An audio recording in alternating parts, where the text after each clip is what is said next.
Welcome to our deep dive today. We're tackling a topic that some might find, well, a bit heavy, but trust me, it's incredibly fascinating.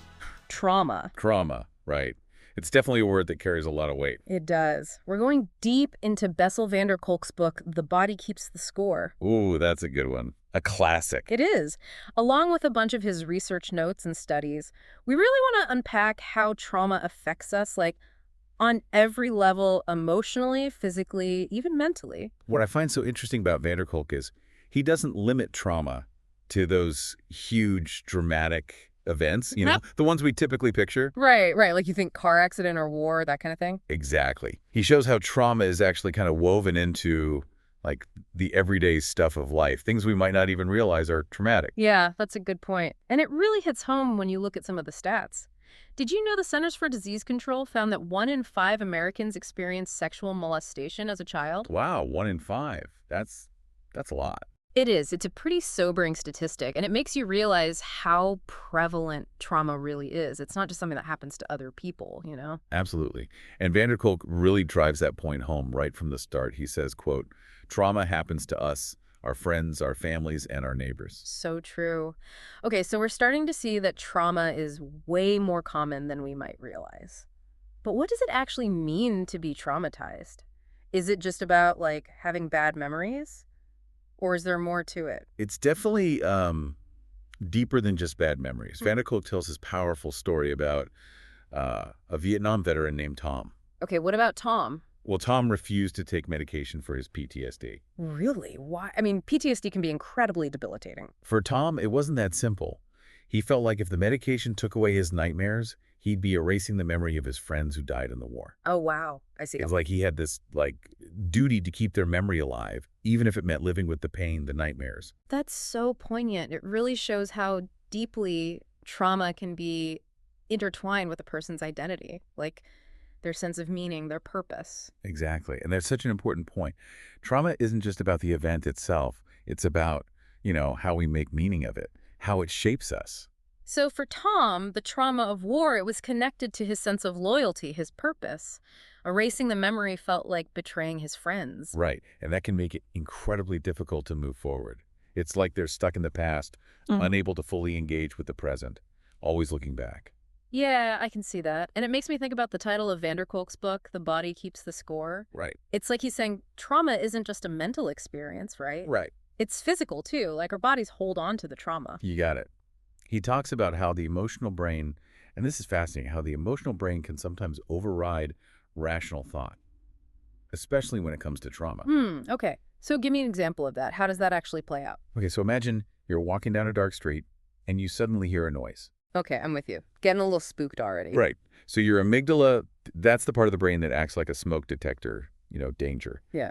It immediately goes off, triggering that fight or flight response. So adrenaline's pumping, heart's racing, ready to fight or run.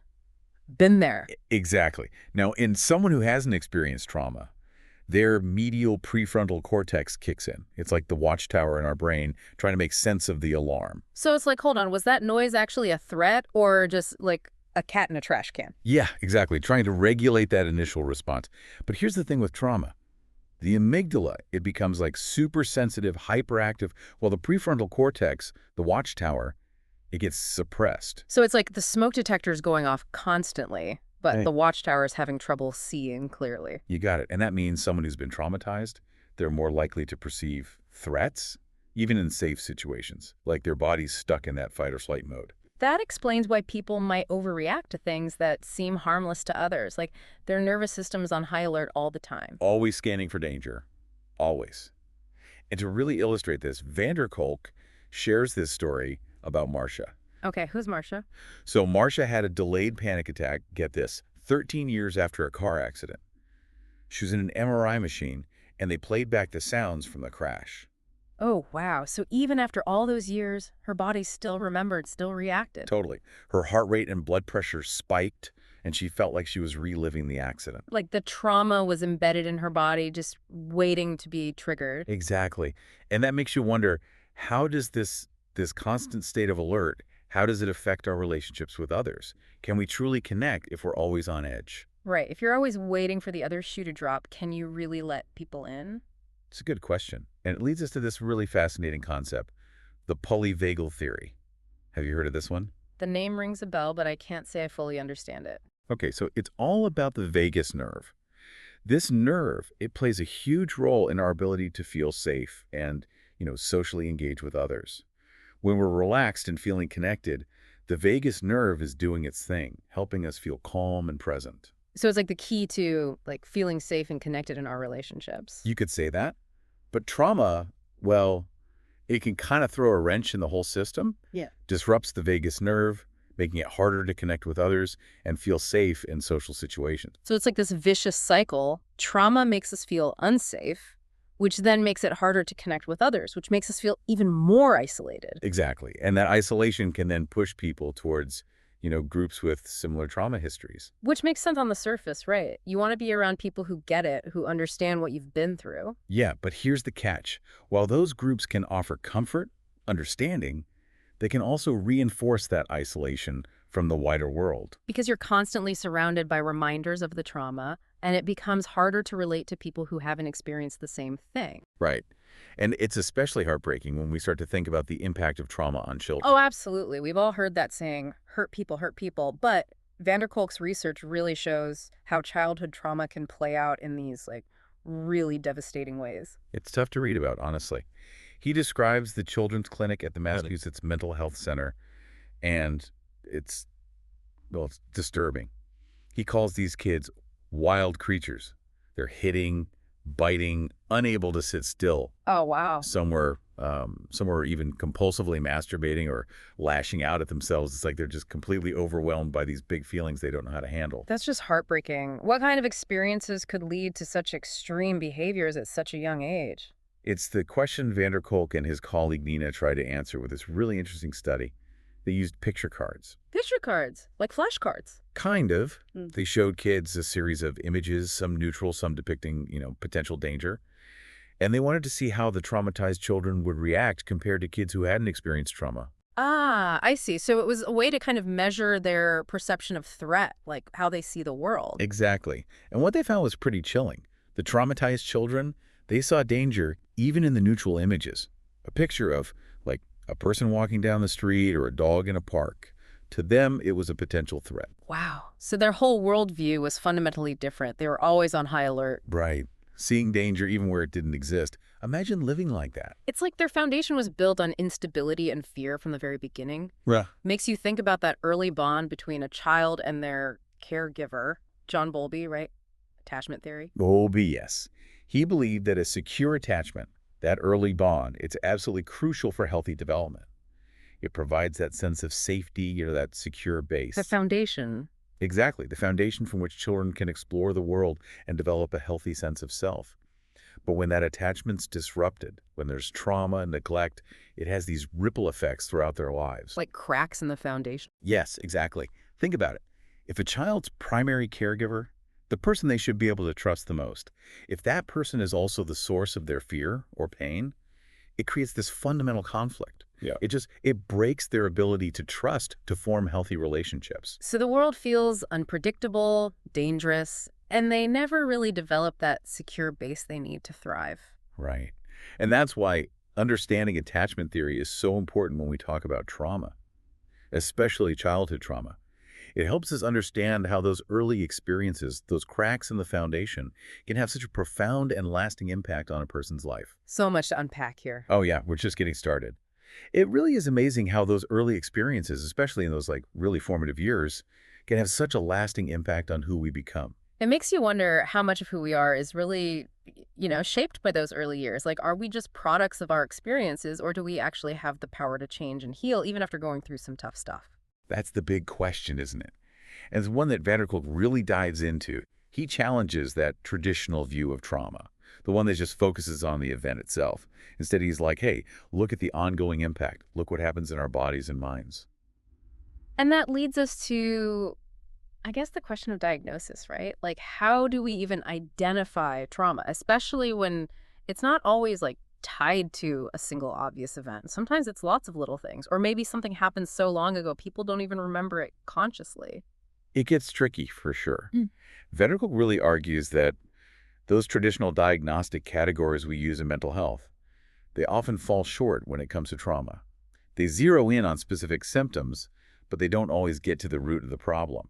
So it's like treating the branches of a tree without dealing with those messed up roots? Perfect analogy. He Yeah. uses that one too. It's like you can prune and prune those branches, but if the roots are rotten, the tree is still going to suffer. Yeah. He even shares this, I think it was Kathy. Yeah, Kathy. She was really struggling with intense self-blame for the abuse she went through, and it's sadly pretty common. Oh, absolutely. Survivors blaming themselves, it's like they've internalized the abuse. They feel like it was their fault somehow. And for Kathy, all those attempts to rationalize her feelings, it just made her feel more alone, more isolated, like nobody understood that deep pain she was in and that instinctive urge to blame herself, even though it didn't make sense logically. It really highlights how, healing from trauma isn't just about changing how we think. It's got to be about addressing those deep, often really irrational feelings that are rooted in the experience itself. It's Right. way down there. Exactly. And this leads into a study Kolk highlights. It was groundbreaking, really. Mhm. It looked at borderline personality disorder, BPD. BPD. You might be surprised to hear this, but they found a strong link between BPD and childhood trauma, like a really strong connection. So are they saying that BPD might actually be like a manifestation of trauma that hasn't been dealt with? That's the idea. Yeah. And it really just underscores the critical need for what's called a trauma-informed approach in mental health care. Yeah. Like, we've got to change how we're looking at these things. What would like a trauma-informed approach actually look like? How is it different from what's happening now? Well, it means shifting our focus. Instead of leading with what's wrong with you, it's more about what happened to you. Ah, okay. It's recognizing that so many of the behaviors we see, the symptoms, the things that get labeled as mental health issues, they could very well be rooted in trauma. So it demands a lot more empathy and understanding from the people who are treating folks, right? The clinicians, the therapists. Big time. We need to see the person behind the diagnosis, see their story, not just a list of symptoms. Mm-hmm. And this leads into, I think, the most well-known study that really put childhood trauma on the map. The ACE study. Ring a bell. ACE, yeah. Adverse childhood experiences, right. I've heard of it, but refresh my memory. What were the big takeaways? This study was a game changer, for real. It revealed just how widespread childhood trauma really is, and the crazy part, how much it affects our long-term health, like our overall well-being, not just mental health. They asked folks about different kinds of adversity they experienced in childhood. Like what kind of things? Give me some examples. We're talking physical or emotional abuse, neglect, witnessing domestic violence, growing up with, substance abuse in the home, things like that. Heavy stuff. Definitely. And then they followed these people to see if there was any connection between these experiences and their health later in life. Bingo. And what they found was, honestly, pretty shocking. People with high ACE scores, meaning they'd gone through more of these adverse experiences, as kids were significantly more likely to develop chronic health problems. Yeah. Heart disease, cancer, diabetes, you name it. Hold on. So we're talking a direct link between childhood trauma and these major physical health problems. Direct link. And it doesn't stop there. They also found higher rates of course, depression, anxiety, substance abuse, even suicide attempts in folks with high ACE scores. Like, that trauma just keeps echoing throughout their lives, even decades later. It's almost like this chain reaction, each negative experience kind of building on the one before it. Yeah, and that's what we call cumulative trauma. It's not just about having one bad thing happen. It's the pileup of all that adversity that takes the real toll, like wears people down over time. So basically, more bad stuff in childhood equals higher risk of problems later on, both mental and physical. Yeah, that's the unfortunate reality. And it all gets even more mind-blowing when we look at this area of research called epigenetics. We touched on this earlier. Right, epigenetics, that's the idea that our experiences, they don't just change us, they can actually alter how our genes work, right? Like, trauma can leave a mark on our DNA. I mean, that's wild. It's not changing the DNA sequence itself, but yeah, it affects how those genes get expressed. It's like flipping a switch on or off, telling certain genes to be more or less active. And here's where it gets really trippy. Yeah. These changes, they might be passed down, get this, to future generations. Oh, so like my trauma could impact my kids, even my grandkids. It's like this genetic memory of trauma. It's a wild thought, right? Right. It really challenges how we think about inheritance. Like, it's not just about the genes themselves, but how they get influenced by our environment, our experiences. And it's not just theory. Remember that study we talked about, the rhesus monkeys? Yeah, the monkey study. Remind me. So they took these baby monkeys and separated them from their mothers really early on. And guess what? They developed distinct personality types just from that separation. Really? Like different personalities just from Uh, being separated from their moms? That's crazy. right. Some monkeys got super uptight and anxious. Others became aggressive, like ready to fight all the time.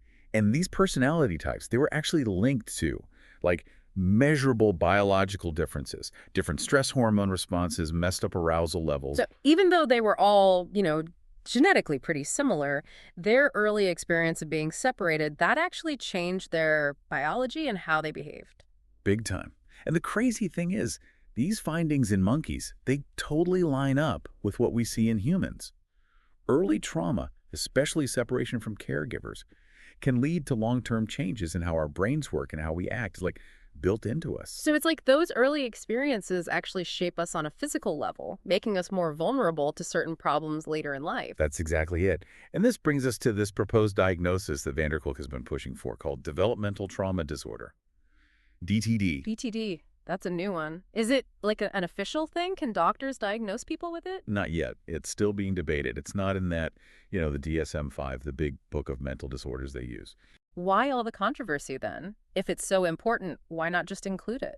Well, some folks are saying it's too broad, that it overlaps too much with diagnoses we already have, like PTSD, ADHD. They worry about overdiagnosis. Like, what if we start labeling normal kid behavior as a disorder, you know? Okay, I get that. But Van der Kolk is arguing that these existing diagnoses, they just don't quite capture what happens with this complex chronic trauma that often starts in childhood, right? The kind that's woven into their everyday life. Right on. He believes we need DTD because it really gets at that unique and pervasive impact of this kind of trauma.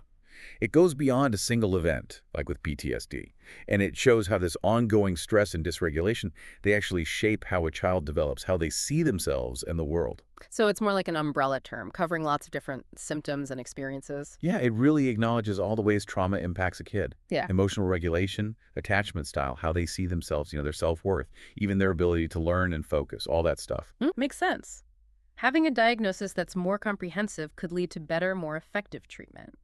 Makes you wonder how many kids out there are being misdiagnosed or just, totally missed because we're not seeing the trauma in their lives. It's a big concern. Van der Kolk points out that kids with DTD, they often end up with a bunch of different diagnoses. Like they're getting labeled with all these separate problems, but really it's all stemming from the same root cause, the trauma. Exactly. They're getting treatment for a bunch of seemingly unrelated symptoms, but nobody's really addressing the core issue. And that's why he's so passionate about this whole DTD thing. He thinks it could totally revolutionize how we understand and treat childhood trauma, like a whole new way of seeing things. Okay, so we've covered a lot of heavy stuff here.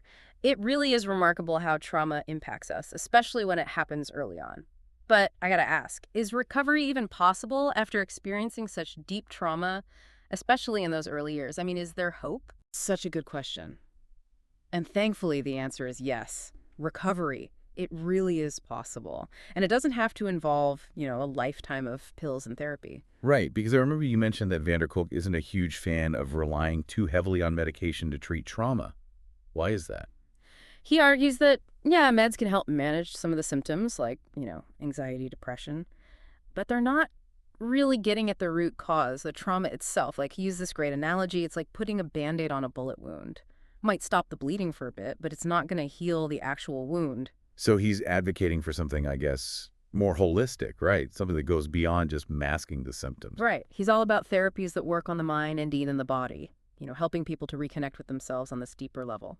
You've mentioned some really interesting therapies before, EMDR, neurofeedback, even yoga. Tell me more about those, how they actually help to heal those deep wounds of trauma. How do they work? All right, let's start with EMDR, since we've talked about it a few times already. EMDR stands for Eye Movement Desensitization and Reprocessing. It's probably one of the most well-known trauma therapies out there. I'm still a bit curious about the whole eye movement thing. Like, how does moving your eyes back and forth actually help with trauma? It seems kind of strange. I know, it does seem a little out there, but the research is pretty solid, actually.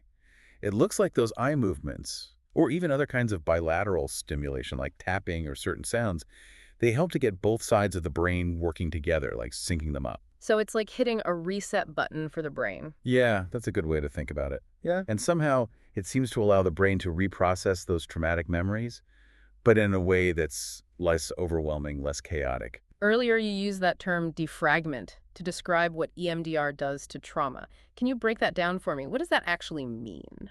Okay, imagine your computer just crashes because a file got corrupted. You can't open it without the whole system freezing up.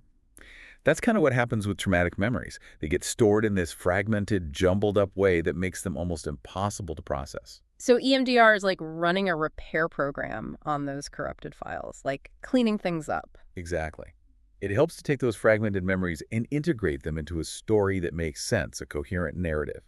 So instead of being these overwhelming flashbacks, they become more like, a story you can tell, a part of your past that you can acknowledge without it totally hijacking you in the present. Ah, I see. It's not about forgetting or erasing the past. It's about changing how we relate to it. Exactly. It's about taking back control. Okay, that makes sense. What about neurofeedback?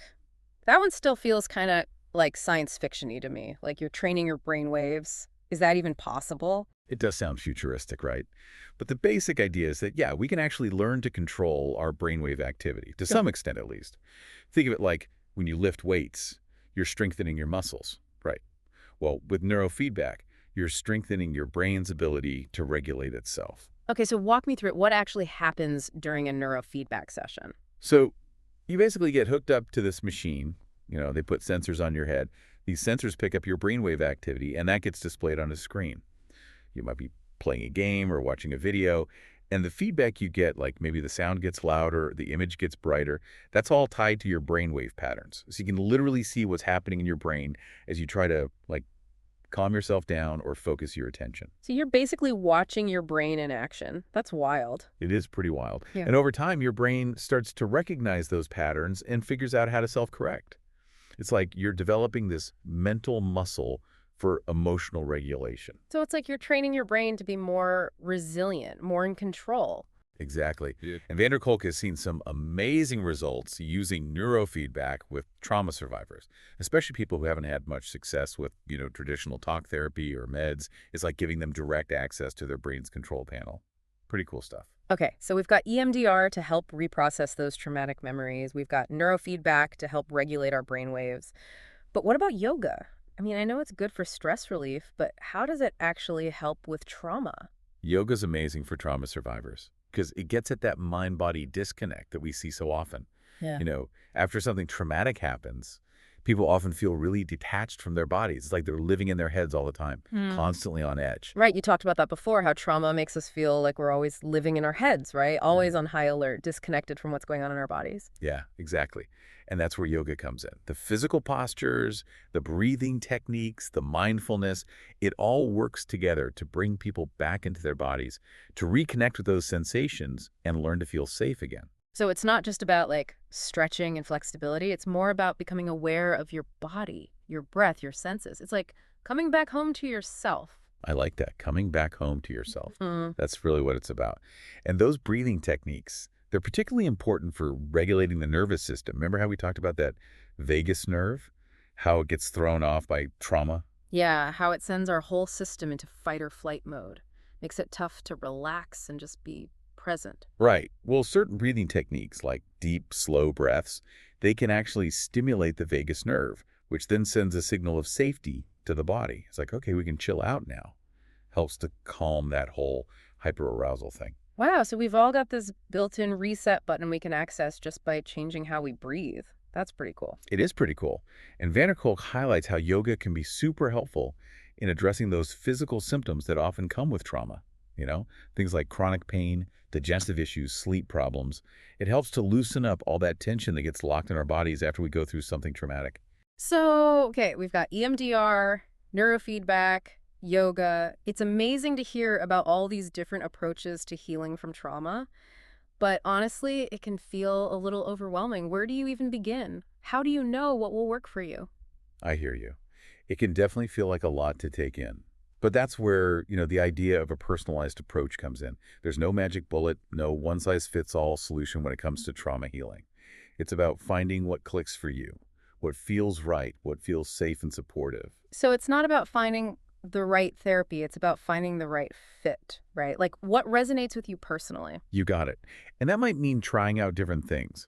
Some folks might find EMDR incredibly helpful, while others connect more with yoga or neurofeedback. It's about exploring those options, experimenting a little, and figuring out what really works for you, what meets your needs and preferences. It's like putting together your own toolbox of healing modalities, right? Yeah, You can pick and choose what works best for you. love that analogy. And that toolbox, it might include therapy, yeah, but it could also include things like art therapy, music therapy, spending time in nature, or even just connecting with loved ones, doing things that bring you joy and a sense of connection. It's about finding those things that bring you back to life, help you feel whole and connected again. That's it. That's the core of trauma healing. It's about taking back your life, your body, your sense of self, moving from just surviving to actually thriving. This has been incredibly eye-opening. It's made me realize how widespread trauma really is and the Yeah. crazy ways it affects us that we don't even realize. But honestly, what's most inspiring is that message of hope Van der Kolk offers. He's like, hey, even when things have been really rough, healing is still possible. Totally. And it's not just about individual healing either. It's about creating a world that's more compassionate, more understanding, a world that supports people who've been through trauma. It's about building a trauma-informed society where everyone feels safe and seen, empowered to heal. That's a beautiful vision. I love that. Me too. Well, this has been a lot to take in, from the biology of trauma to all these different approaches to healing to even like the bigger picture of a trauma-informed society. I feel like I'm seeing the world through new eyes now, more aware of those invisible wounds that so many people are carrying around. I'm glad to hear that. And remember, this is really just scratching the surface. Van der Kolk's book goes so much deeper, so much more to explore. But hopefully, this gives a taste of just how complex this whole topic is. The heartbreak, yeah, but also that hope that's woven through it all. Absolutely. And I'm excited to hear more about those specific therapies you mentioned, how they work, the kinds of transformations they can make possible. What can folks look forward to in part 3?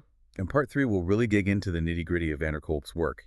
Get practical. We'll explore those therapies in more detail, give some real-life examples of how they're helping people heal and reclaim their lives from the grip of trauma. Can't wait to hear more.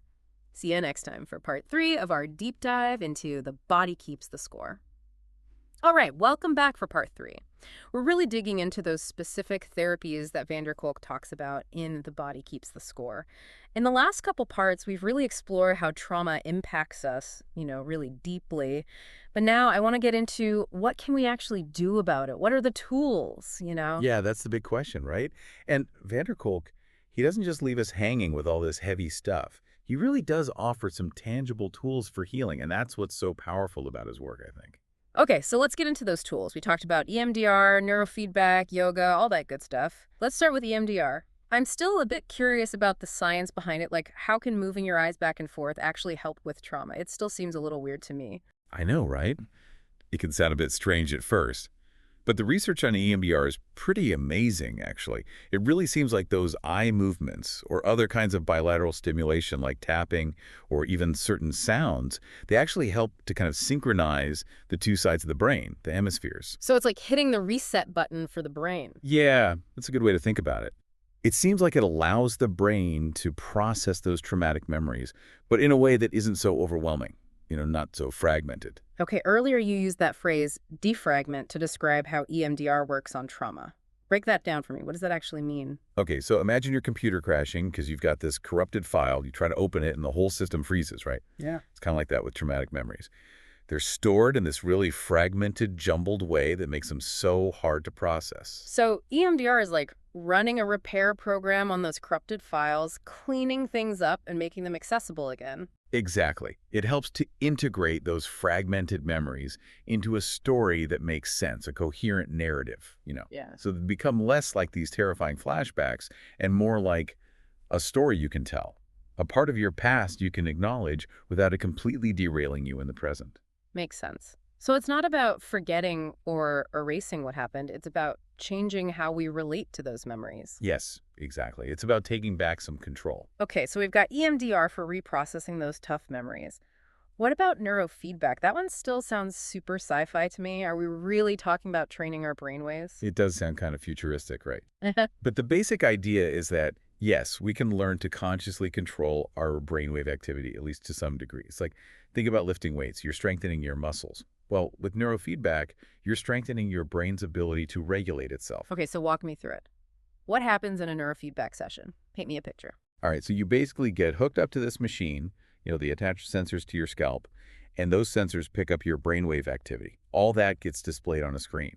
So you might be playing a game or watching a video, and the feedback you get, like the sound getting louder or the image getting brighter, that's all connected to what your brainwaves are doing. It's real-time feedback. Wow, so you're literally watching your brain in action. Yeah, it's pretty wild. And what's amazing is that over time, your brain starts to recognize those patterns, and it learns how to self-correct.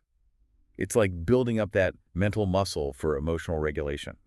So you're basically training your brain to be more resilient, more in control of those emotional responses. Exactly. And Kolk has seen some really incredible results with neurofeedback for trauma, Mhm. especially for folks who haven't had much luck with talk therapy or meds. It's like giving them the keys to their brain's control panel, which can be so empowering. I can see that. So we've got EMDR for those memories. We've got neurofeedback for regulation. What about yoga? I know yoga is good for stress, but how does it fit into this whole trauma healing thing? Yoga is so powerful for trauma survivors because it addresses this mind-body disconnect that's so common, after someone's been through something traumatic. It helps people to come back into their bodies, to reconnect with their physical sensations, to feel safe again. Right, you talked about that before, how trauma can leave us feeling like we're living in our heads all the time, right? Always on edge, not really present in our bodies. Right, and that's where yoga really shines. The physical postures, the breathing techniques, the mindfulness, it all works together to bring people back into their bodies, into the present moment. So it's more than just like stretching and getting flexible. It's about really tuning into your body, your breath, all those sensations. Exactly. It's about cultivating that awareness, that presence. And the breathing techniques, those are especially powerful for regulating the nervous system. Remember when we talked about the vagus nerve and how it gets all messed up by trauma? Yeah, how it throws our whole system into that fight or flight mode. Right. Well, certain breathing techniques, like those deep, slow breaths, they can actually stimulate the vagus nerve. And when that happens, it sends this signal to the body that it's safe to relax. So it's like this built-in calming mechanism we all have access to. Wow, that's fascinating. So just by changing how we breathe, we can actually shift our whole nervous system. That's pretty powerful stuff. It really is. And Venerable points out that yoga can be super helpful in addressing some of those physical symptoms that often come with trauma, like chronic pain, digestive problems, insomnia, all that. It helps to release that tension that gets trapped in the body. It's like giving your body a chance to let go of all that stress it's been holding on to. So we've got EMDR, neurofeedback, yoga. It's amazing to hear about all these different approaches to healing from trauma.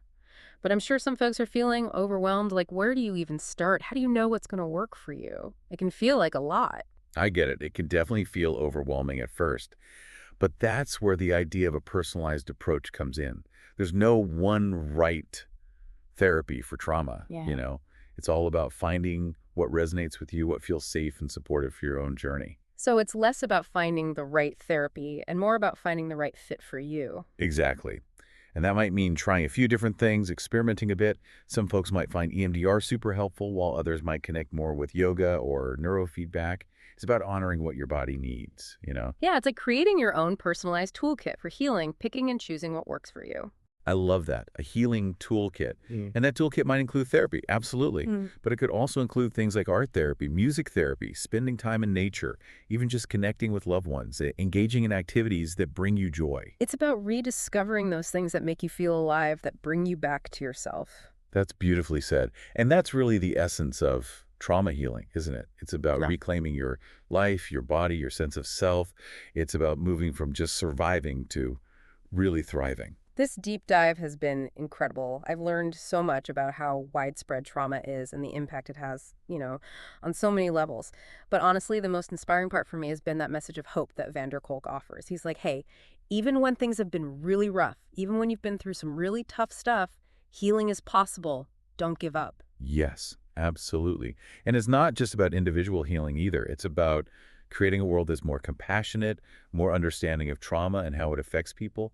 It's about building a world where everyone feels safe, supported, and empowered to heal. That's a beautiful vision. I really appreciate you taking the time to guide us through all of this. It's been really eye-opening. It's been my pleasure. And remember, this conversation doesn't have to end here. You know, keep exploring, keep learning, keep healing, keep believing in that possibility of transformation. Well said. And to our listeners, if you've been touched by trauma, you're not alone. There are resources out there, people who care, and there's definitely hope for healing. Thanks for joining us on this deep dive into The Body Keeps the Score.